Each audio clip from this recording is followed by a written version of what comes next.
En première ligne de ces produits nouveaux, les pesticides. La France est le pays d'Europe qui en consomme le plus.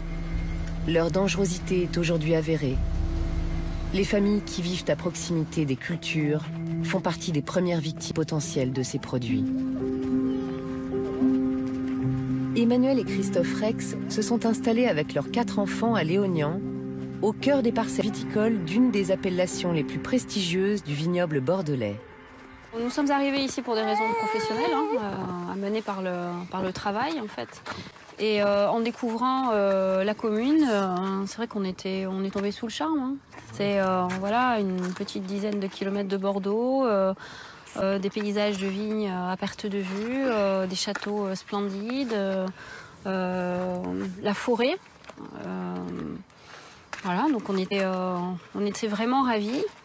Voilà, l'école des enfants au beau milieu des vignes, on se disait voilà, c'est vraiment le cadre idéal pour voir grandir nos enfants. Sauf qu'au bout de quelques mois, quand les pulvérisations ont commencé au mois d'avril, on a commencé effectivement à déchanter. Le rêve, en tout cas, pour ma part, s'est un peu transformé en cauchemar. C'est-à-dire qu'il fait beau, on a envie de manger dehors. Finalement, non, on rentre parce que le tracteur traite et que voilà, on sent les pesticides portés par le vent. On ferme les fenêtres, on rentre le linge, on bâche la piscine. La vigne a cette particularité qu'elle peut être cultivée en petites parcelles. Alors ici, comme dans la plupart des régions viticoles de France, les vignes sont entremêlées aux habitations, mais aussi aux lieux sensibles comme les crèches, les écoles et les hôpitaux. Les rangs de vignes du château Larrivet-Aubryon bordent le terrain de sport de l'école de Léognan. Tu mets bien ton chapeau dans la cour de récréation. Oui. Les enfants nous ont alertés à force d'interrogations, en nous disant c'est bizarre, quand voilà, on fait sport, il y a des machines qui passent à côté avec des personnes qui sont dans des tracteurs, il y a de la fumée, etc. Immédiatement, le sentiment qui est monté, c'est un sentiment de colère. Parce que, j'allais dire, venant de l'extérieur, nous trouvions ça proprement hallucinant. C'est-à-dire que les ouvriers viticoles étaient, justement, d'ailleurs, et tant mieux, étaient protégés soit dans leur cabine, soit par des combinaisons. Et nos enfants s'ébattaient sur le terrain sans protection aucune. Et donc on en a discuté un peu avec les parents autour de nous qui étaient originaires de Léognan et qui nous ont dit non, effectivement, mais voilà, ça fait des années que c'est comme ça.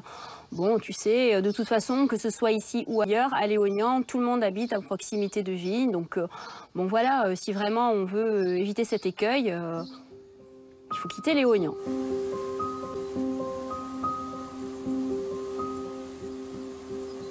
Depuis 3 ans, Emmanuel Rex et un groupe de parents d'élèves ont engagé un bras de fer avec le château, voisin du groupe scolaire.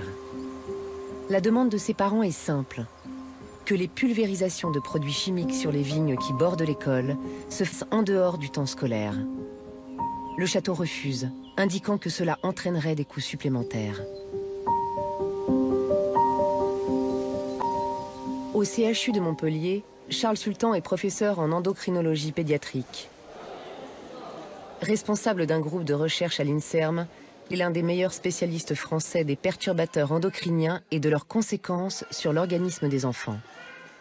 Alors, un perturbateur endocrinien, c'est une substance chimique qui est contenue dans l'air, dans l'eau, dans les nutriments, dans l'alimentation, et qui est susceptible de modifier l'équilibre endocrinien. Ils vont mimer l'action des hormones féminines. Et parallèlement, ils vont bloquer l'action des hormones mâles, et notamment pendant la vie fœtale. Les perturbateurs endocriniens sont des molécules présentes dans les pesticides, certains produits ménagers comme les détergents, les médicaments ou les emballages plastiques. Ces molécules ont notamment pour conséquence de déclencher des pubertés précoces chez les petites filles dès l'âge de 7 ans. Des parents désemparés viennent chercher des réponses auprès du professeur Sultan.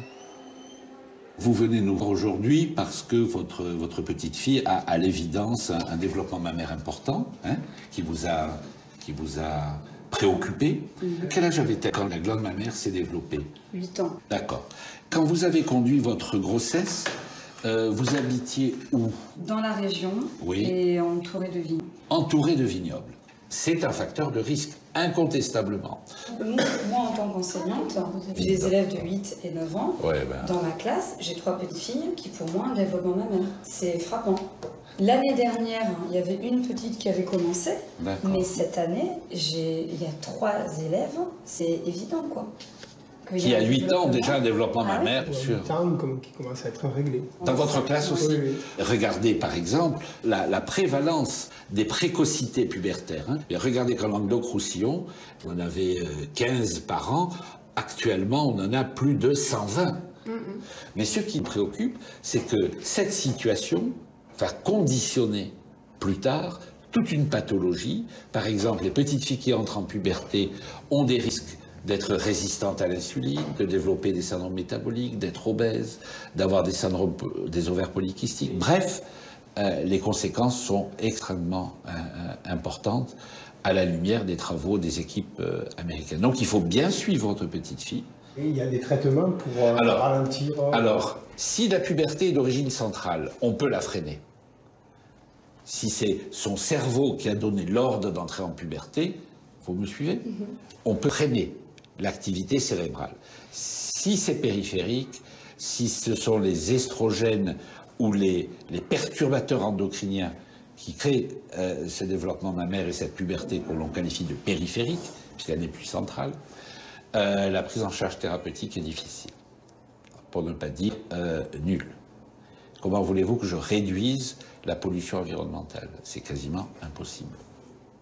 L'habitation ou l'école au milieu des vignes représente pour nous un facteur de risque que l'on prend en charge dans l'évaluation de ces pubertés précoces ou des malformations génitales ou des gynécomasties chez le garçon ou des micropénis. Bref, il y a une expression clinique très variée de la pollution environnementale, qu'elle soit fétale ou néonatale ou pendant l'enfance.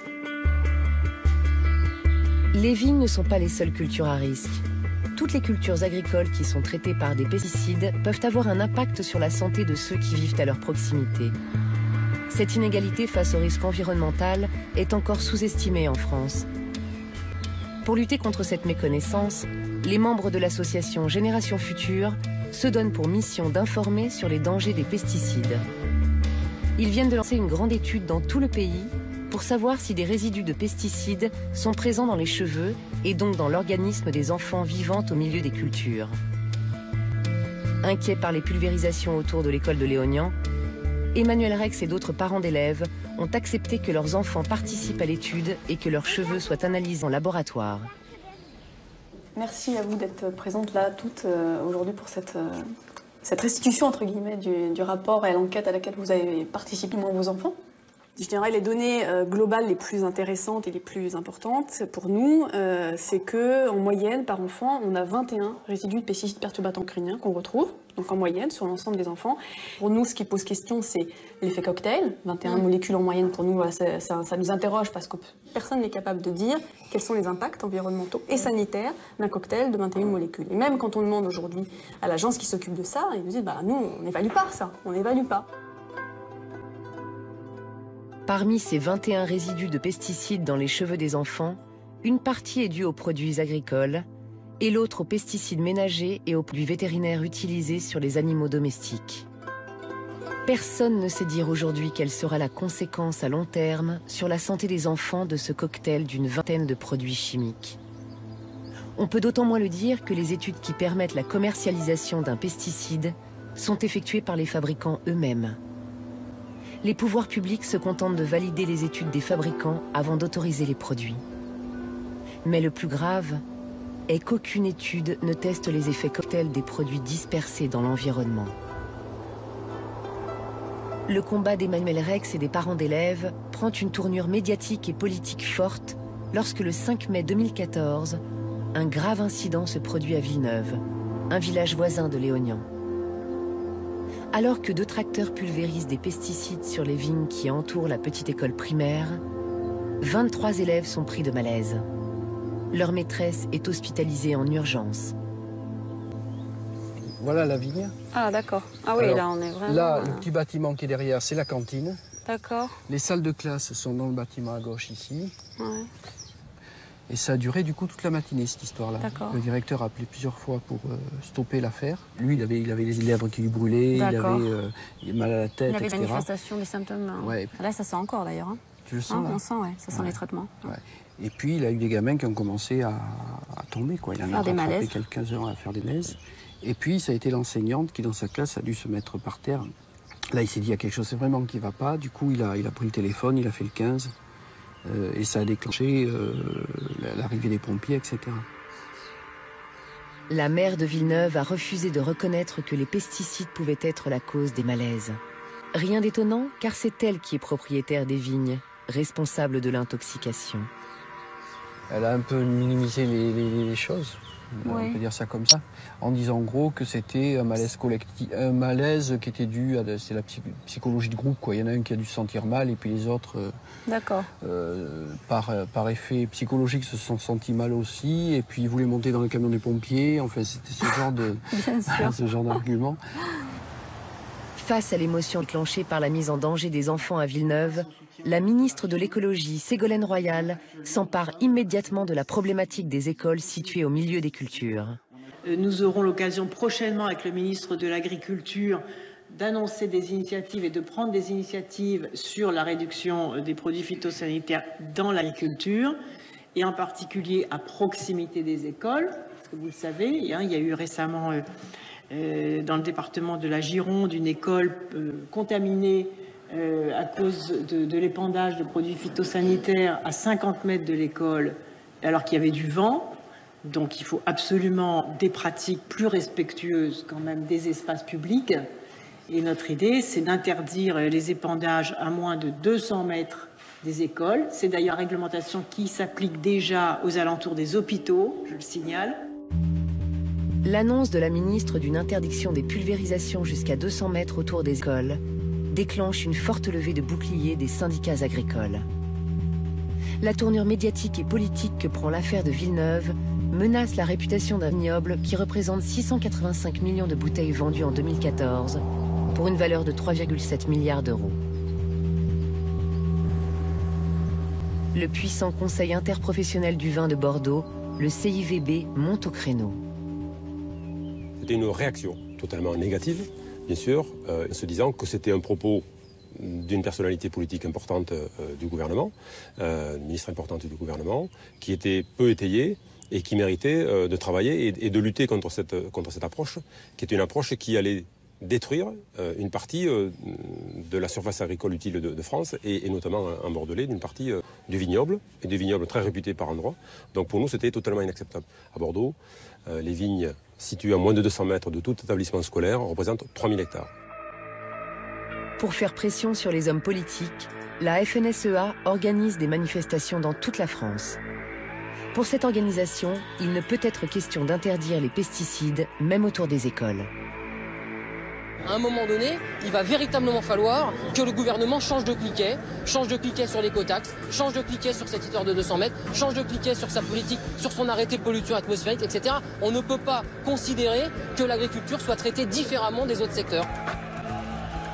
Quelques heures plus tard, face à la colère des agriculteurs, le ministre de l'Agriculture, Stéphane Le Foll, tente de calmer le jeu. Il annonce que le gouvernement ne soutiendra pas la proposition de Ségolène Royal. Il n'y a jamais eu, dans aucun texte, décrit 200 mètres autour des habitations. Jamais. Donc voilà. 200 mètres autour des établissements publics. Non, j'ai pas dit ça non plus. J'ai pas dit ça non plus. J'ai dit que autour des établissements publics, crèches, voilà, autour des établissements publics, il y a besoin de protéger les populations qui y sont. Ça me paraît normal. La question, c'est ça peut évoluer ou pas les 200 bien mètres sûr, autour mais de ces... je vous réponds oui. Et je dis même que c'est pas forcément 200 mètres. Il y a aujourd'hui dans le code rural 50 mètres. Je peux pas être plus clair. La loi agricole, votée quelques jours plus tard, ne reprendra même pas la distance de 50 mètres évoquée par le ministre. À Léognan comme ailleurs, les agriculteurs pourront donc continuer légalement à pulvériser les parcelles agricoles qui bordent les établissements scolaires. L'occasion a donc été manquée pour l'agriculture française qui n'est pas encore prête à reconnaître la dangerosité des produits qu'elle utilise. Les responsables politiques semblent ne pas prendre la mesure des dangers que la pollution environnementale fait peser sur notre santé. troubles de la reproduction, risque de donner naissance à des enfants autistes, puberté précoce, maladie d'Alzheimer, maladie de Parkinson, cancer hormonodépendant comme le cancer du sein et de la prostate.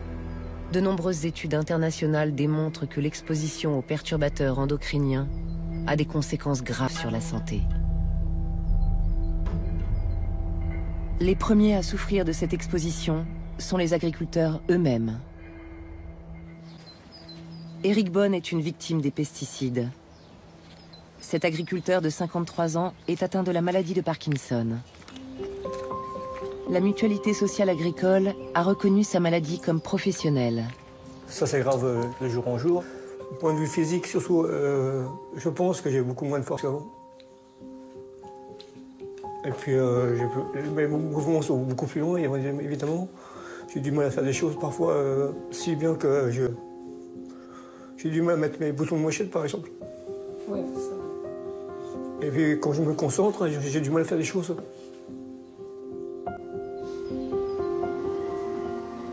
Quand on a appris la maladie, il a été plus fort que moi.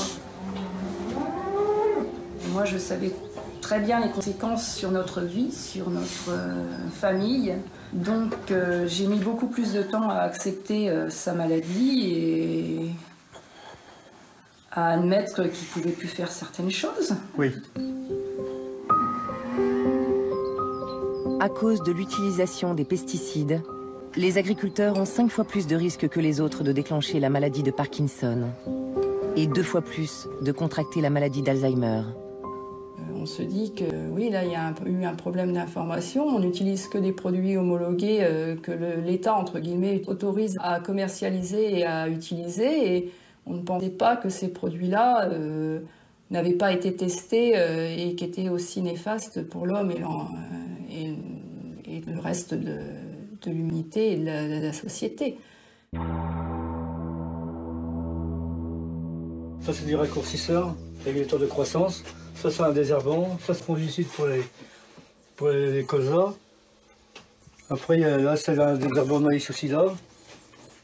Les touristes, c'est des fongicides pour les céréales. C'est grâce à tous ces produits-là que je suis malade.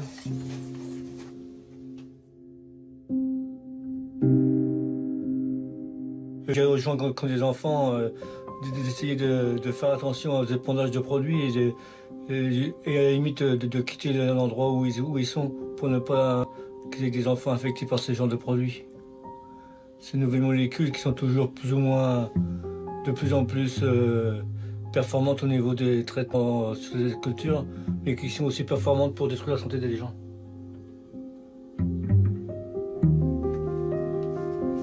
On est d'abord passionné par la profession, mais pas passionné par ces saloperies-là.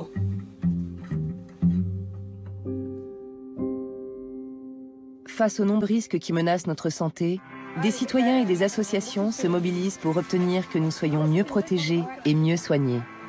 À Léognan, Emmanuel Rex et les parents d'élèves de l'école primaire ont finalement remporté une belle victoire. Après 3 ans de bras de fer, le château Larrivée-Aubryon a accepté leur demande.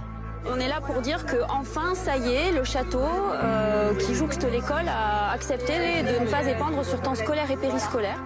C'est la démonstration qu'un engagement citoyen et collectif peut permettre de gagner des combats que les responsables politiques ne veulent pas mener.